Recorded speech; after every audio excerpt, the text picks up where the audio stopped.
Welcome everyone to Gamer Melt. Today, Intel's mid-range 12th gen part dominates. GPU price update, RTX 4000's new power connector is worse than we thought, and Ryzen 7000 incoming?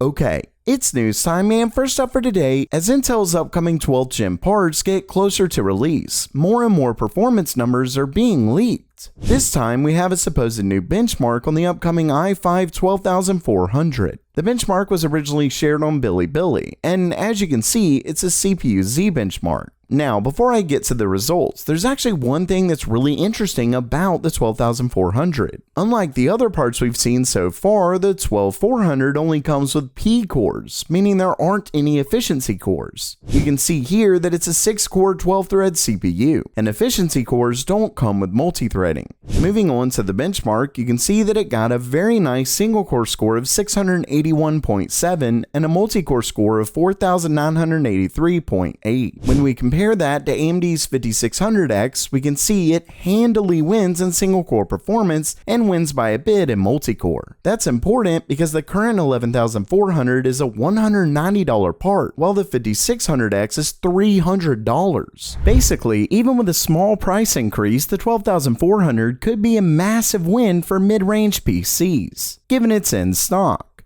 If only mid-range GPUs could fall in price.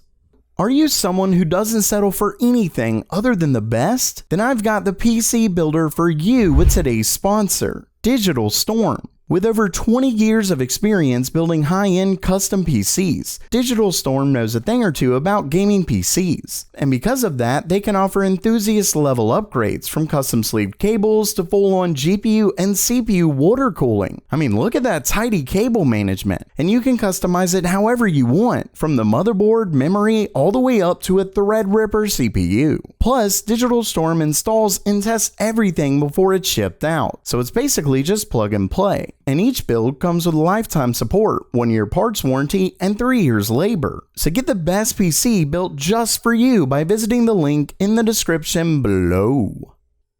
Next, while on the topic of GPU prices, 3D Center released their new GPU price comparison for the first part of October. And it's going up. Yep.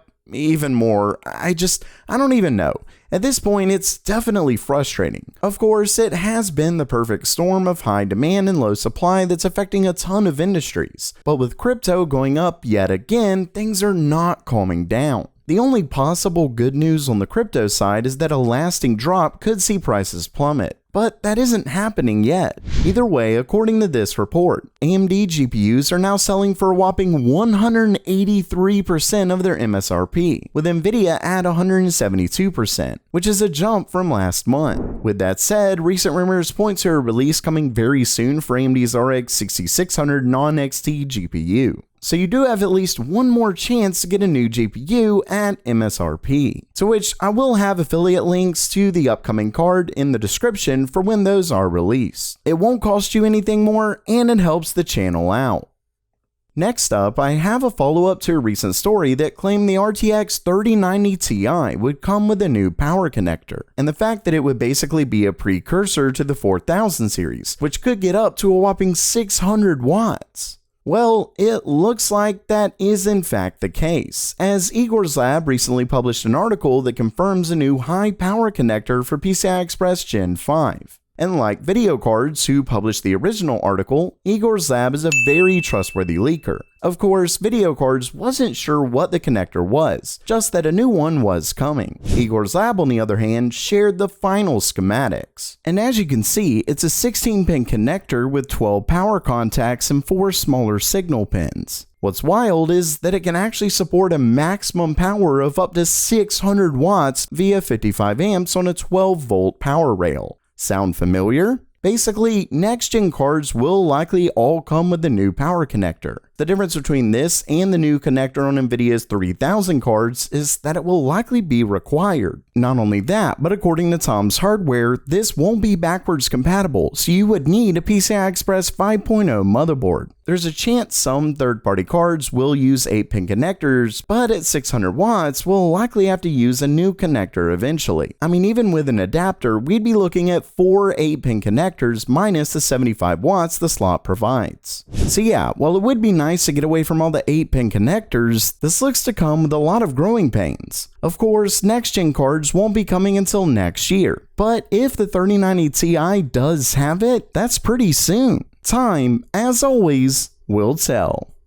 And lastly for today, it looks like AMD could be skipping Ryzen 6000 and going straight to 7000, and it's clearly set to come soon. Originally found and shared by resident leaker Momomo_US on HP's official website, they list new specs for upcoming all-in-one 24 and 27-inch desktop PCs. In the listing, you can see it mentions up to Intel's 12th Gen Core i7 processor, which obviously isn't a surprise. But then it says Ryzen 7000. Now, that could be a mistake, but as of the writing of this video, it has not been taken down. Maybe it will be by the time I edit this video, but so far, it isn't. And people have been discussing it for a couple days now. I was thinking that maybe they meant Ryzen 7, but they listed the series for Intel's part. So you'd think it would say up to 6000 series Ryzen 7 or something like that. So it really may not be a mistake.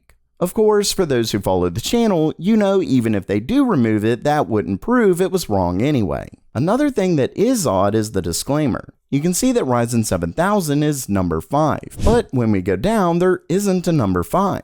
Then again, Windows 11 is under 3, yet there isn't a number 3. With that said, if we just count down, the one after 2 looks to be it. If we go to 5, it doesn't really make sense, but if we ignore the numbered ones and go to 5, it's about AMD. Maybe that's what they meant, but it's tough to say. So far, it looks like AMD is set to release Ryzen 7000, and it's clearly coming soon.